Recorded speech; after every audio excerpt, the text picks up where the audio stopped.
The caretaker committee, which I am opportune to lead, had initiated a wide range of consultations. We are committed to rebuilding confidence and trust, recover the glory and political fortunes of the party in all the states across the country. Chairman of Edo Governorship Campaign Council of APC, Governor of Kano State, Abdullahi Umar Gandoji, said the committee has the capacity to deliver and retain Edo State in the Progressives family. APC is the answer in Edo State. What we're just going to get there to do is to make sure that we bring everybody together and we focus on competence of people that will be representing the party in the coming elections. And it's normal to have misunderstanding, but at the end of the day, I can assure you we'll be able to reconcile the problem of the party. Other members of the committees present at the event are governors of Kogi, Lagos and Gombe State, including a former Senate President, Ken Nnamani. In Abuja, Salihu Abdullahi, NTA News.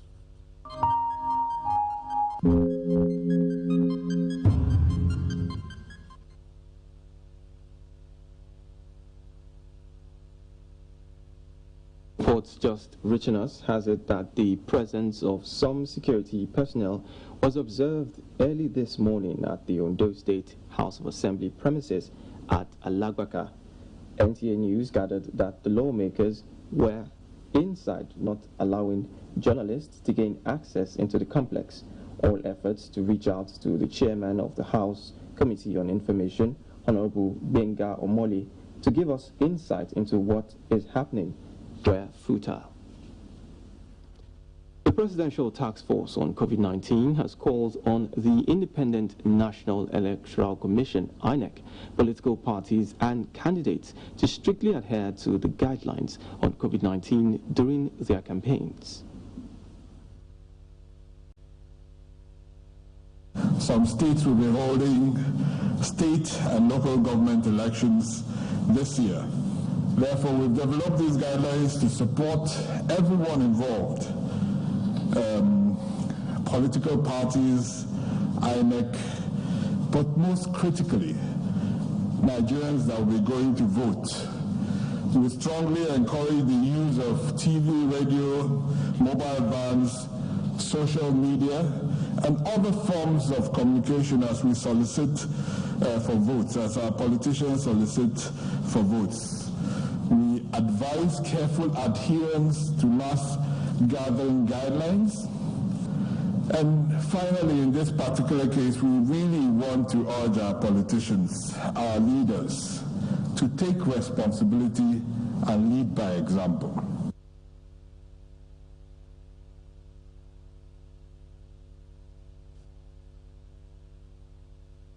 And still sticking with the PTF, domestic flights are set to resume this Wednesday with a presidential directive that no VIP or government officials should get preferential treatment with regards to COVID-19 protocols for the aviation industry. WAEC examinations will also hold from 4th of August to 5th of September this year. Retiree Ikben reports on the PTF briefing this Monday.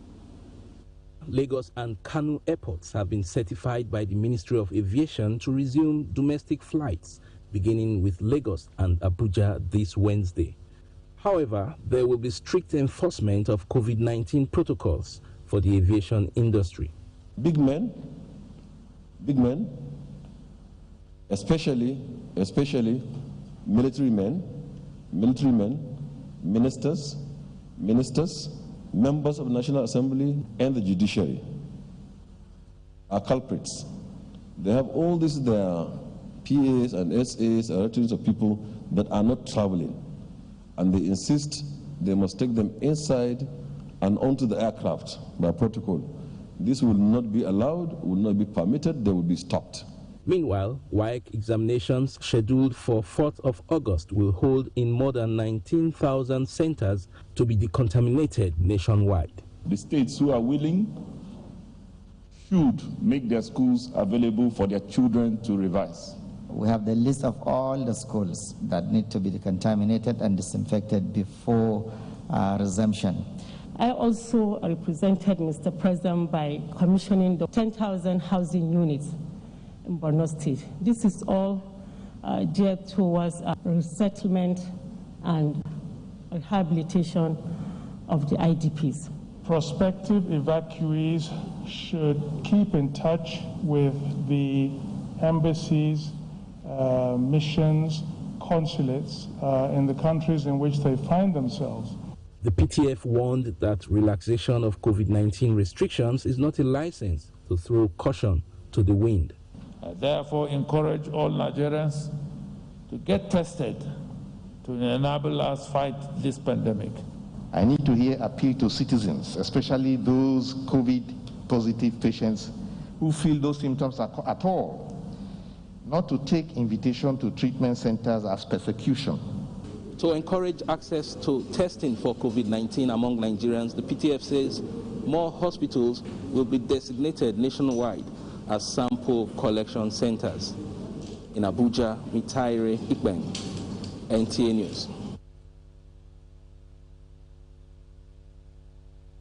And meanwhile, Nigeria has recorded 575 new cases of COVID-19 in 20 states of the Federation, including the FCT. The breakdown shows that Lagos has 123, the FCT 100, Delta 58, Edo 52, Ogun 42, Katsina 24, Bayelsa 23, Rivers 22, Borno 19, while Plateau and Ondo have 18 each. Oyo has 17, Kwara 15, Osun 13, Enugu 9, Nasarawa 7, Abia 6, and Cross Rivers 5. Still on the list of new cases, Kaduna has 3, while Ekiti 1.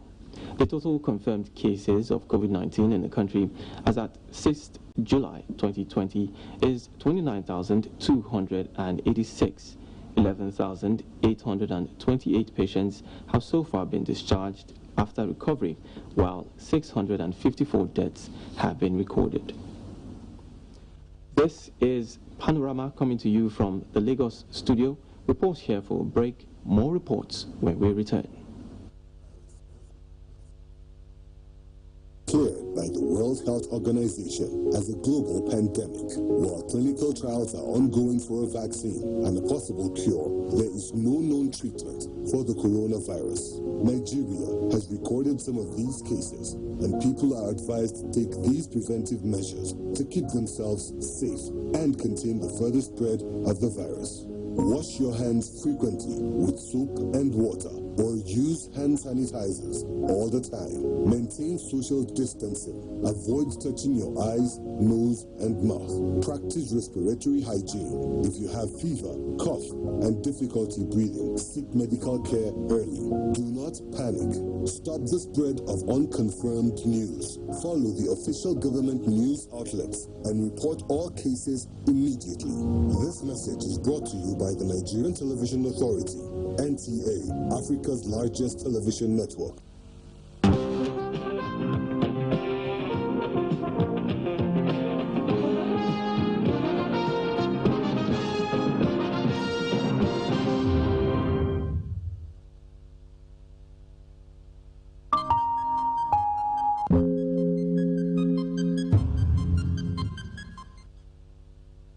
Glad to have you back. Protecting tomorrow's leaders today, especially in this era of coronavirus pandemic, is paramount, with government's directive that schools partially reopen. Correspondent X-rays the safety requirement for resumption of academic activities. For several months, many parents and schools adopted the virtual learning system to engage pupils and students.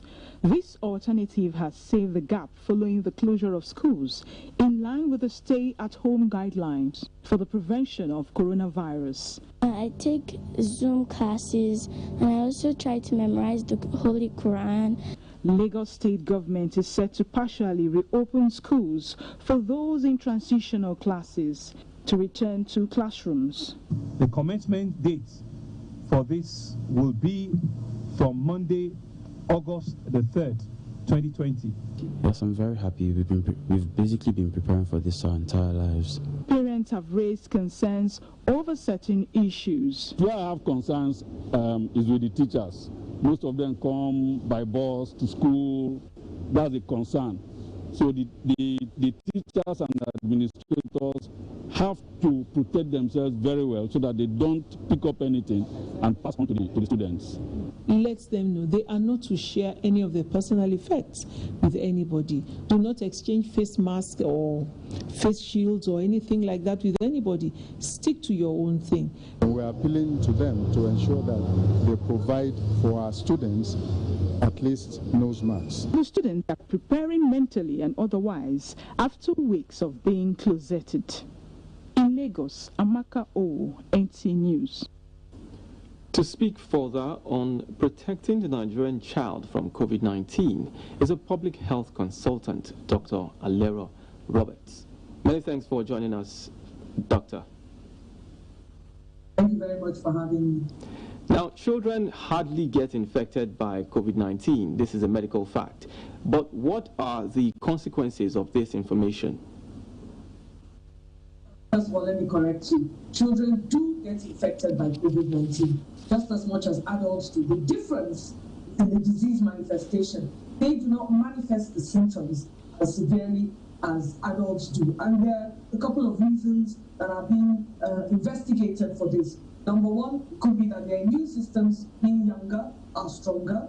Or number two, the way the disease manifests in children differs from the way it manifests in adults. But let us not be in any doubt. They are just as much at risk as anybody else of contracting the COVID virus, which is why, as we are preparing to return to schools, we must be careful to make sure that we don't put them or their teachers and the school administrators at even greater risk.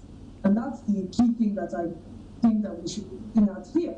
So listening to the journalists who had earlier reports that she brought, there were two very key things that came out to me in the face of recent research that has come out. That number one, the COVID virus is spread more by respiratory droplets and by contacts, which means that it is vitally, vitally, vitally important that everybody wear a mask, cover the nose and mouth, and prevent more and more of these respiratory droplets from getting into the atmosphere. Clean hands save lives. So also in schools, we need to have proper water supply, sanitation, and hygiene practices. I think at least if we can get these two right, it will be a long way to protecting the generation of Nigeria. Now that a specific category of students are gearing up to return to school and, of course, sit for exams, what steps should be taken by the education centers ahead of resumption to safeguard their health? There are two sides to this, and I'm so glad that at least the exit classes, primary 6, JS3, SS3, are being allowed to return to school, because education, any educationist will tell you that there is a lot of value to be gained from in-person tutoring within a classroom setting. First and foremost, the non-curricular things such as social interaction and peer education, these are all vitally important to the well-rounded upbringing of a child and an adolescent. So I'm really glad that that's being allowed. Needless to say, we have to maintain the public health guidelines of making sure there's physical distance between the children, between each other and their teachers and school administrators, and the wearing of masks, and the provision of facilities for everybody to be able to wash their hands frequently, properly, with soap and running water. And this means that schools need to have water supplies put in. This is not something that the children or the PTAs, the parent teachers associations, can bring to pass. This is something that government has a duty of care to ensure that every school that is opening up meets the minimum standard of having running water and clean toilets and hand washing facilities available for the students, teachers, and the school administrators. Now, the home front must have a part to play in all of this. What should families be mindful of? That's a very difficult one, because first of all, this lockdown has worsened what we call the data divide, where children of parents who are not so financially capable were unable to access the online learning systems that were put in place. I mean, even though Lagos State did a great thing in making educational programs available by radio and TV and putting out the schedules. That was all very well if the children were in homes where there was electricity, a radio, or a television.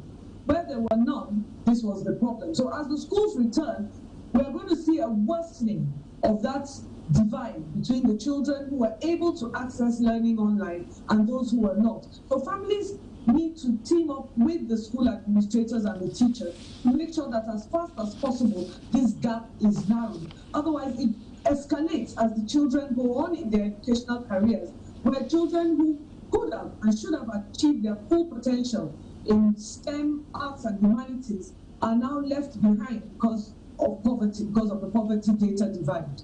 So families need to come together and work together. I mean, well, when we say come together, I mean physically distant, of course, and work together with school educators and administrators to make sure that as far as possible, the children are given every opportunity to catch up with their peers in more endowed households. All right, Doctor, as a public health physician and consultant, do you predict that the safety requirements can be met by all concerned parties? No, definitely not. Sadly, that's the truth. Already we have 40.1% of Nigerians who live in the poverty class. That's almost half the population. So children of those households are going to be marginalized.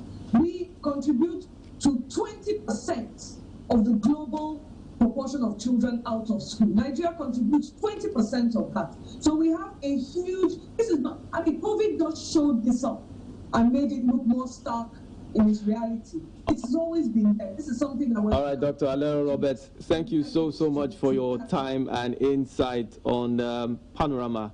I would surely and sincerely appreciate you. That's the much we can take for that interview. Now, the federal government has approved debt forgiveness and license fee waiver for terrestrial broadcast stations in the country. Information and Culture Minister Lai Mohammed disclosed this at a media briefing in Abuja. Anthony Forsin reports. Following recommendations by the Post-COVID-19 Initiatives Committee for the Creative Industries report on how to mitigate the negative effects of COVID-19 on the creative industry as a whole, the broadcast industry is to enjoy some benefits aimed at giving a lifeline to the industry. Information and Culture Minister Lai Mohammed disclosed that the National Broadcasting Commission has been mandated to grant broadcast stations 60% debt forgiveness and allow debtor stations to pay 40% on existing debt within 3 months. Any station that is unable to pay the balance of 40% indebtedness within the 3 months window shall forfeit the opportunity to enjoy the stated debt forgiveness. The debt forgiveness shall apply to functional licensed terrestrial radio and television stations only. The debt forgiveness and discount shall not apply to pay TV service operators in Nigeria. These measures are in addition to the 2-month license fee waiver granted to terrestrial broadcast stations in the country by the NBC. Responding to a question on the NBC Amended Act, the Acting Director General of the NBC explained that it is being implemented in the interest of the nation. The provisions are clearly in the national interest. What are the issues? We are saying there should be no monopoly, by one big player to the extent that you suffocate or exclude other local players from participating in the industry. We are introducing legislation that will further request broadcast stations, to live up to their national obligations at times of national emergency. He assured that Nigerians will be better for it in the end, as it will, among other issues, break monopoly and grant all players in the industry a level playing field for a healthy competition. In Abuja, Anthony Forson, NTA News. Up next is Sports Update.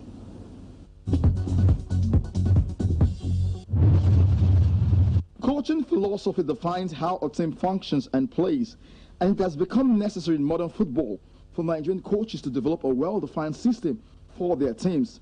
This was the focus of the second coaching philosophy and methodology of Nigerian football, put together by Olatoye Olawale in a Zoom conference.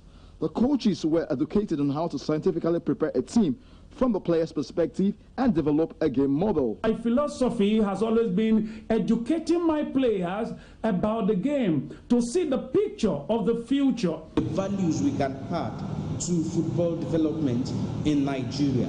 To also look at football techniques.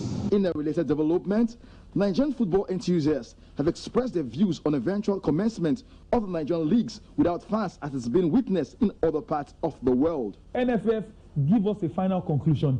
LMC, give us a final solution. Do we have the NPFL on TV? No, we don't have the NPFL on TV. So would this not lead to some decisions, on the field? Appeal has gone to the Federal Ministry of Youth and Sports Development to reduce the scope of events to feature in the adult 2020 games and to maintain COVID-19 protocols, emphasizing that sports cannot be ignored because it's an integral required consideration for being alive.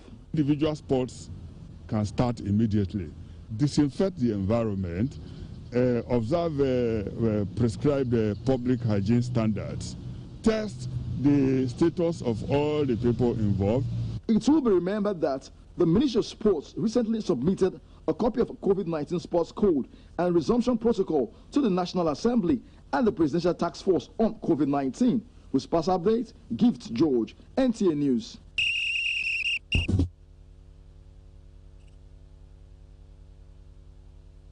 And on that sporting note, we wrap up Panorama from the Lagos Network Center.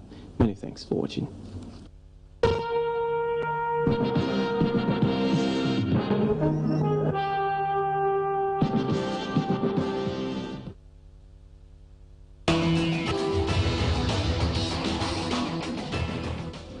Imagine a station where you access information. Think of